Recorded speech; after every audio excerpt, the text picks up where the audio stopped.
The story sets the scene with vivid descriptions of the cold night air, the muted moonlight, and the thoughts of an assassin. We meet Leon, the protagonist, who is praised for his work by Sir Daruth. However, Robert Daruth's glare hints at something darker. Daruth implies that Leon will meet his end that night. He acknowledges Leon's leadership as the Shadow Chief, attributing the family's growth to him.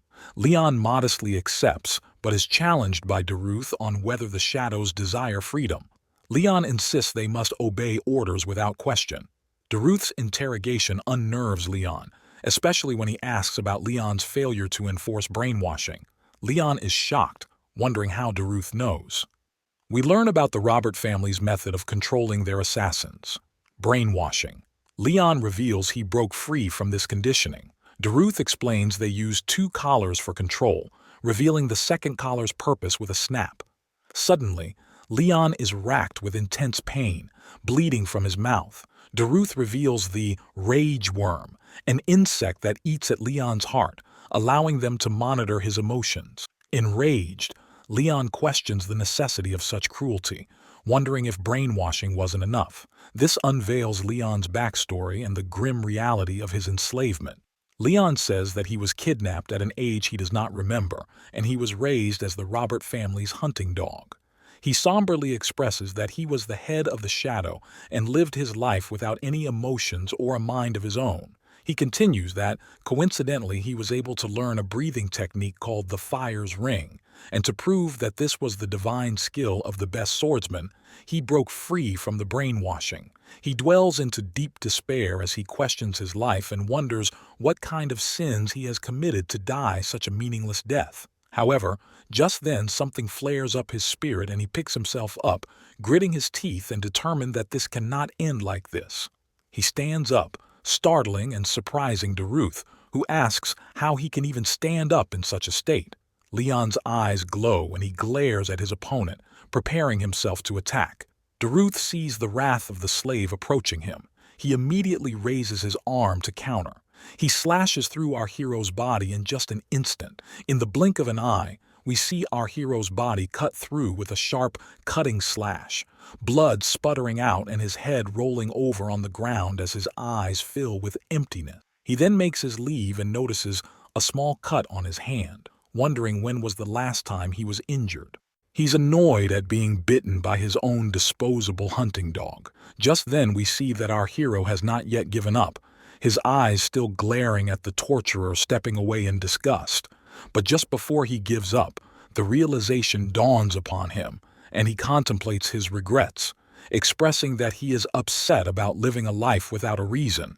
He calls out, desperately exclaiming that he does not care if he fights a devil or a god.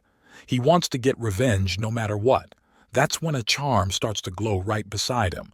A system window opens up and displays that he has been chosen by rage and his body will now be possessed. But then the system window turns red, expressing that the body of the vessel has died, and chaotically displays an error on the screen. In a change of setting, we are brought to a sunny and bright field where birds are chirping and the sun shines brightly. A woman's voice holds a toy in her hand as she calls for someone named Sunny to look at her, and a baby's voice echoes as he reaches out his hands at the woman calling her mama. The woman is in awe of the child and picks him up, holding him close to her chest, but the baby appears to be somewhat annoyed. The baby expresses that he still cannot get used to this, and the voice of our hero once again narrates, telling us that the woman cuddling him is Sylvia. He continues to tell us that it is still hard to believe while Sylvia holds him up in the air and playfully asks him to try and say, "Mom." Leon states that it is still hard to believe that he has been reincarnated as a woman's child with all the memories of his past life as an assassin. Sylvia holds Leon in her arms as she mentions that the weather is good today, and she wishes for the patriarch to be back home soon so he can give him a handsome name. Adding to his contemplation, he recalls that he was unable to complete the Fire's Ring in his past life, so he needs to be patient. He was called the best assassin in the Robert family's history, and so, in order to enact revenge, he needs to swallow his emotions for as long as it takes. Our baby hero is curious, gazing upon the luxurious mansion, wondering if this family is more than renowned. But just then his attention is diverted to a panicking voice that calls out to Sylvia, yelling out loud that the patriarch has arrived. When Sylvia is dazed upon hearing that her father is coming, Leon speculates that the patriarch is his grandfather. The atmosphere changes in the room as Sylvia and the maid both stand in a daze, and Leon experiences this change as he questions the sudden tension in the atmosphere. A voice yells out to make it known that the patriarch is entering, and a gate opens as a man follows through with 2 guards accompanying him. Leon expresses that just the man's existence is overwhelming. A royal gown flutters in the air as the man steps into the room, making our young hero squeak. In a baby voice, he speculates and acknowledges the man who has approached him, and Sylvia greets her father with respect. This is when Leon realizes his identity. He points out the golden blonde hair of the man, the flame-like red eyes, and his ice-cold aura. He explains the man to be the zenith of this continent, the northern king of annihilation. Glenn Zycart, our baby hero, appears to be concerned and dazed as the patriarch gazes upon his grandchild and wonders how the hell he got reincarnated into the most powerful family on the continent. Glenn, the esteemed patriarch of the house, exclaims that the baby will be named Leonardo, suggesting that the meaning of the name is to live like a shadow, as if the warrior is there, but also not there.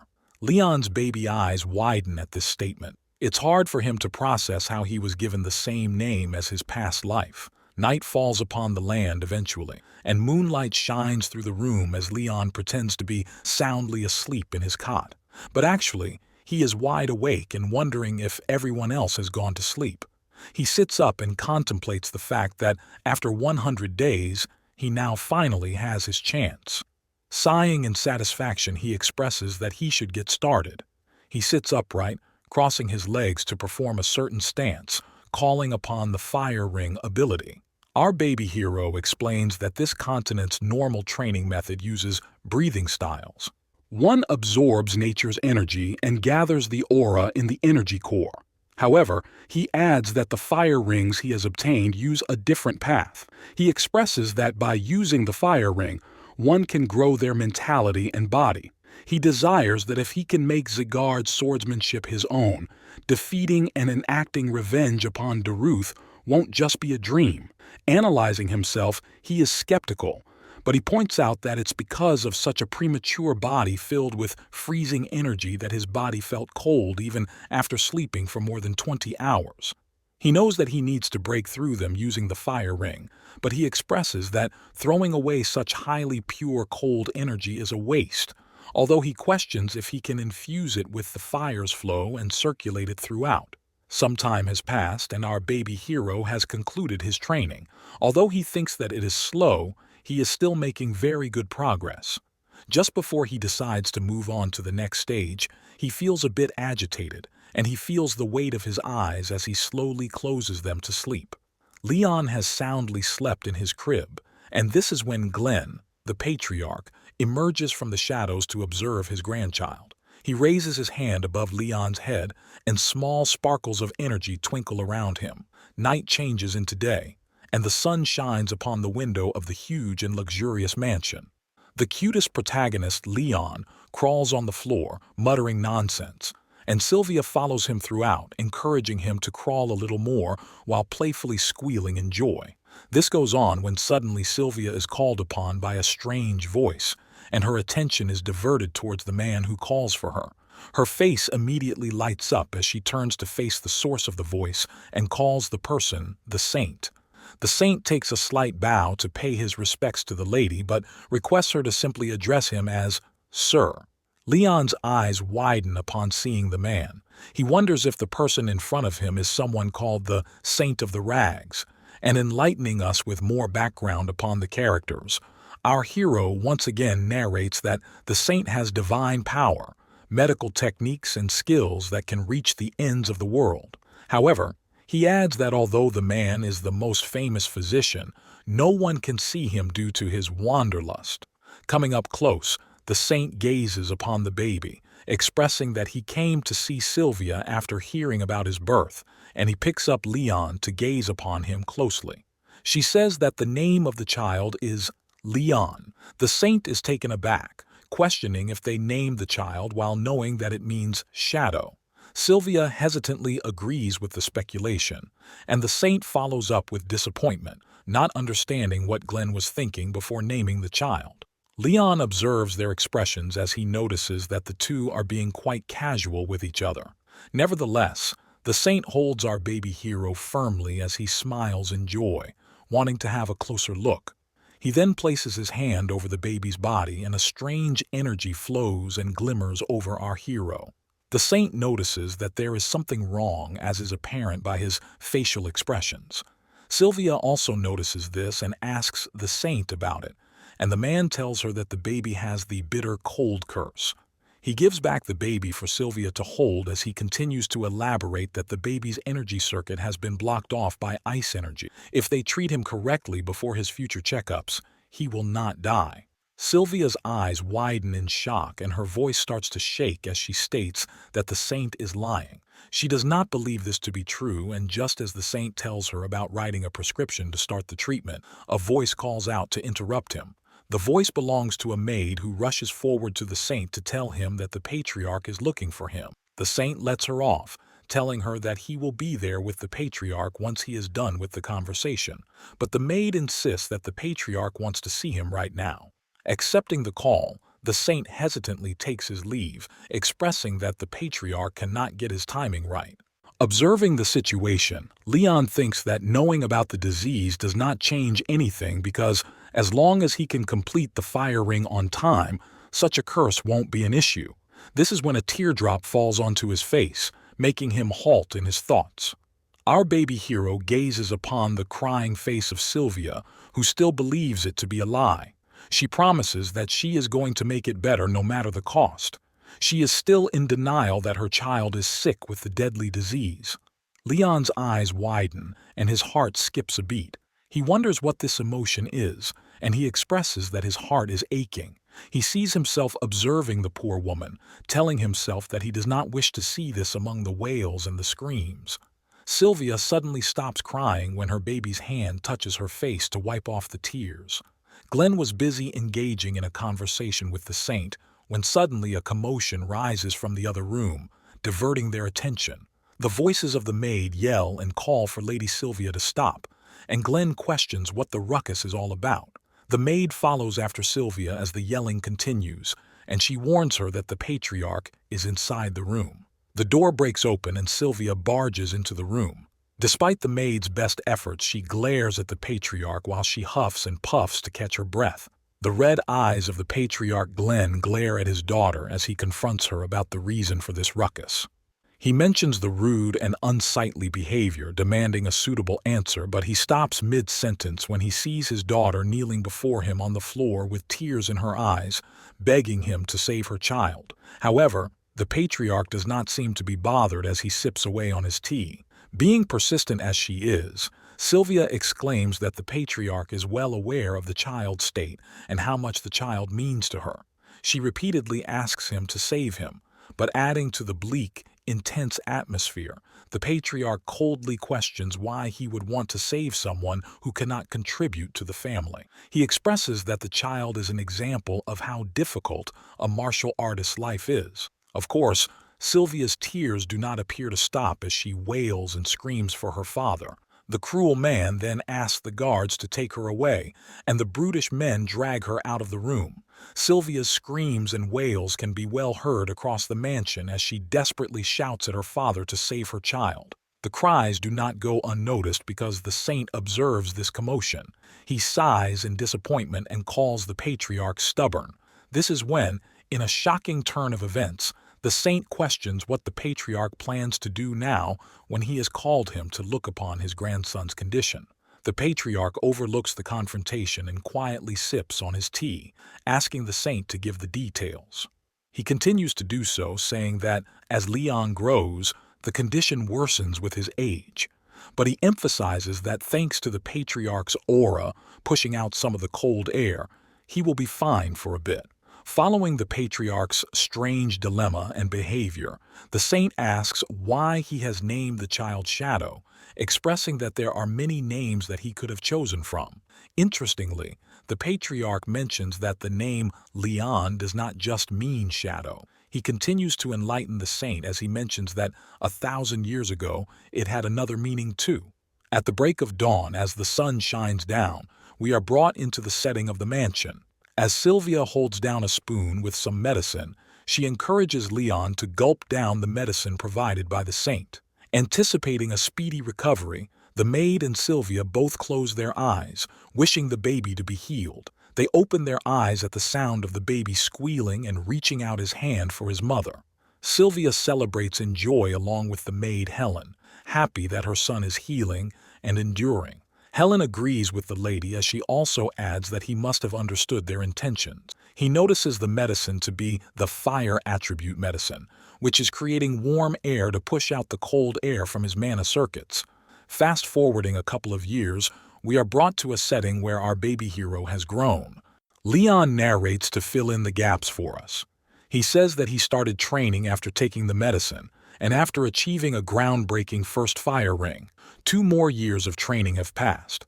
All grown up, our hero is not so much a baby anymore, and he expresses the same emotion as he continues to narrate his daily routine from the last 2 years. After playing with Sylvia and Helen around nap time and midnight, he would always train even more.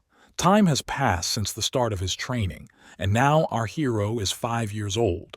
We see a grown-up Leon sitting upright on his bed as he smiles in satisfaction, and a system window appears in front of him. Showing his achievements at such a young age, the window highlights that he has now finally achieved the second ring of fire.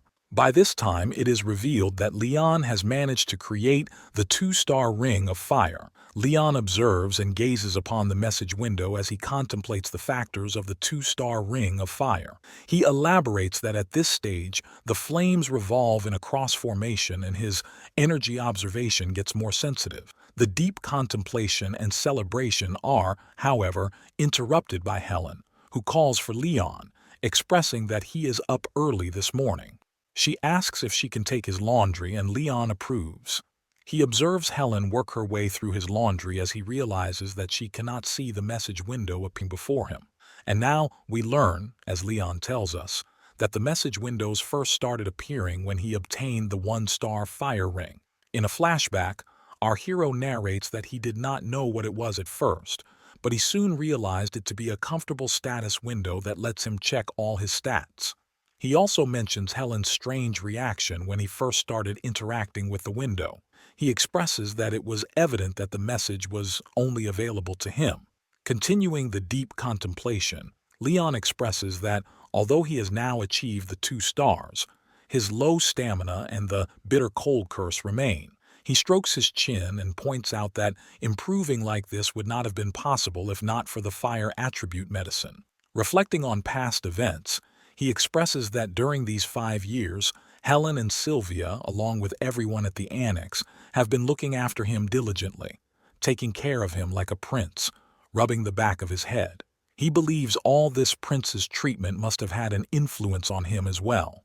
But it soon dawns upon him that he still has a lot of time left, and he is only yet 5 years old.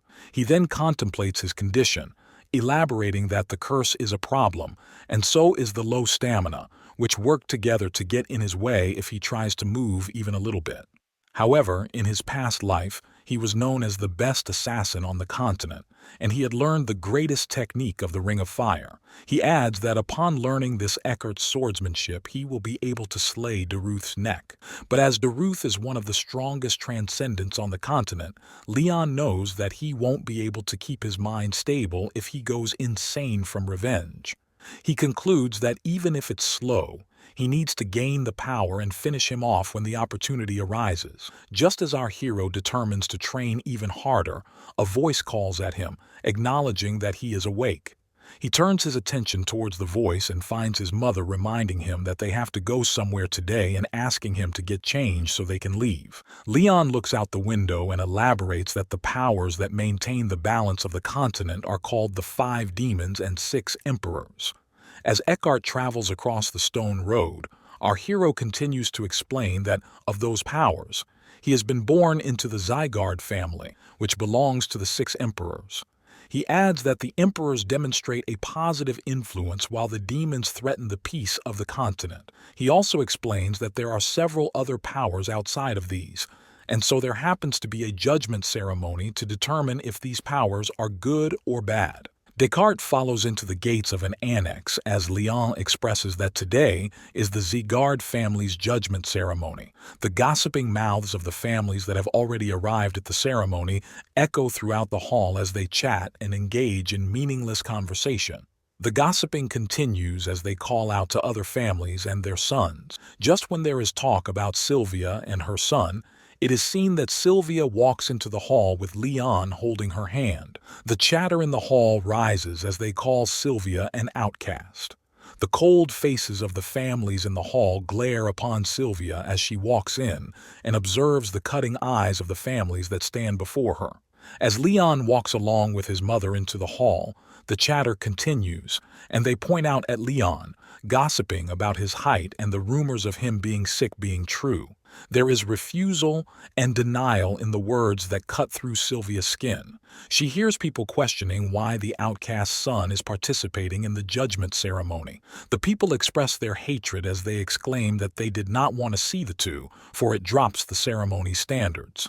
Leon notices the harsh words of the families from the direct line. He questions if there are some kinds of circumstances behind the words, but he immediately gets a hold of himself. He expresses that he does not care if they are talking ill of him. However, he is startled to hear the words of people calling his mother Sylvia shameless. Hardening his facial expressions, Leon expresses anger and is infuriated at the harsh words being thrown at his mother. He quickly snaps back into reality when Sylvia calls for him. She tells him that it's okay and asks him to just look at his mom. Our hero bravely accepts and moves forward with his mother, and just then a voice yells out to make it known that the patriarch is entering. He contemplates the long time since he has seen his grandfather as our hero gazes upon the shiny attire that the patriarch holds as he walks up to his throne. The powerful presence of the patriarch is known as he sits on the throne, and the announcer yells out his name. Glenn acknowledges that everyone has arrived at the ceremony, and Leon glares upon what is to happen next. The patriarch's hand swishes and a giant sword appears before the people in the hall. Leon is taken aback in nervousness as he questions if it is the sword of judgment, and then the heavy voice of the patriarch calls out for the judgment ceremony to begin. Glenn Zeikart has made the judgment sword appear in front of the audience for the judgment ceremony, which our hero explains that upon placing one's hand on the stone sword, the sword determines the mana ability that they possess. Glenn glances upon the audience when the announcer calls for the name of Burin Zeikart to begin the ceremony. Burin sits up enthusiastically at his call to be acknowledged. Leon observes Burin approach the stone sword, and he explains that from the age of 4 the skull of the child begins to close up, and from then on the child's mana ability remains stagnant. Loud and shining energy flares up around the hall atmosphere as Burin holds his hand upon the stone sword. Leon adds that this place is where the judgment ceremony takes place to determine the kid's mana ability. Green energy illuminates the hall, and applause follows as the audience discusses and judges the light that is being emitted. They conclude it to be the wind ability of great quality and applaud the boy. The patriarch also commends the great ability, commenting it to be an attribute well suited for a swordsman and encouraging the child to channel the wind forth. Next up, a boy from the vassal family of Runun is announced to come forward, and he sits up to acknowledge his call, observing and judging the different patterns and interactions. Leon concludes and explains that how far the light travels indicates the mana's purity, while the mana's attribute is determined by the sword's tip. He elaborates that this is how the Zygarde family determines their talent. He also observes the cheering and enthusiasm among the families as they applaud Runun for his ability. Commending his family name and comparing him with Buran, Leon notices that these people value their talent just as much as they value their life, and so he guesses that he won't be able to display good results. Although the Ring of Fire is on the 2-star levels, his mana circuits still have a lot of cold on them. Love the Manhwa? Subscribe for more. Your support makes it all possible. Hit subscribe now!